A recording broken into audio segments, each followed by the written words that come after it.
గొండ పూసింది గొండ గెండిది కోనైంది కాదు.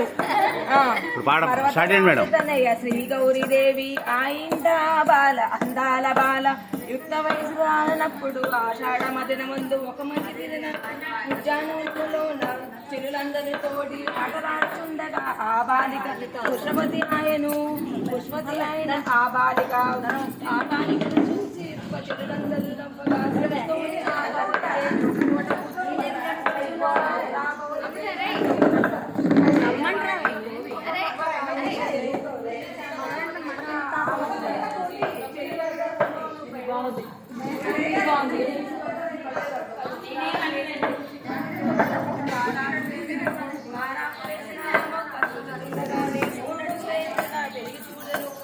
భయముతోనను సిగ్గుతోనను గౌరీదేవి ఆ చెట్టు దగ్గర కూర్చొని ఆకులన్నీ పోసి గొడవను వేసుకొని చూసి ఇదేమి చిత్రమో ఇదేవి రాక్షసమాయో అని చెలికెత్తలు కొందరు పర్వతపోయి పర్వతరాజునికి ఆ విషయం చెప్పగా పర్వతరాజులు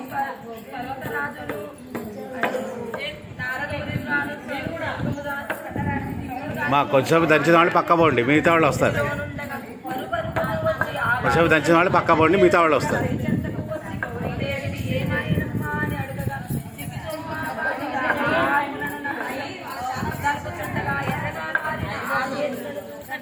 పర్వతరాజు ఇదేమి రాక్షసమాయో అనుకోని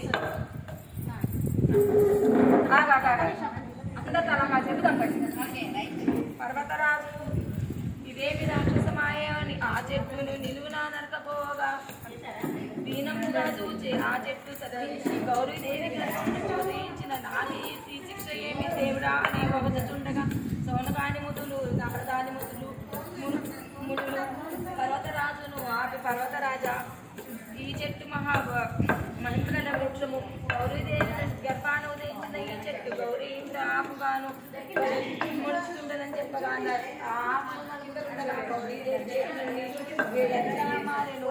ఎర్రగా మారిన ఆ చేతి చెట్టుకి చిత్రము చెట్టులందరూ చిత్రమని చేతులు మారిన ఎర్రగా మారిన చేతులను చూసి నుదుట ఉన్నటువంటి సింధూరము కలవరపడను. అందరూ ఆ చేతులను ఆ గోరిచాకును తీసుకొని నుదుటను పెట్టుకున్నట్లు ఒక పరిస్థితి ఏమైనా నుదుట సింధూరం అడిగాను. నుదుట సింధూరము అప్పుడు ఆ గౌరీదేవి ఆ సింధూరమునకు చేతులకు తప్ప నుదుటను పండదని ఒక వరం ఇచ్చాను. అప్పటి దినము అందరూ ఆషాఢ మాసమున ఆ గోరింటాకును కోసి పండిన తమ చేతులను చూసుకుని కూర్చుండెను. గౌరీదేవి గర్భమున ఉదయించిన ఆ గోరింటాకు గర్భాశయ వ్యాధులను నివారించునని స్త్రీలకి గర్భాశయ వ్యాధులు రాకుండా చూచునని గౌరీదేవి వరమించెను. ఆషాఢ మాసమున ఎవరైనా ముత్తైదులు గోరింటాకు తీసుకొచ్చుకొని ఉప్పుకొని వాయనం ఇచ్చినతో అఖండ సౌభాగ్యము అఖండ ఐశ్వర్యము ప్రాప్తించినని గౌరీదేవి వరమిచ్చేను.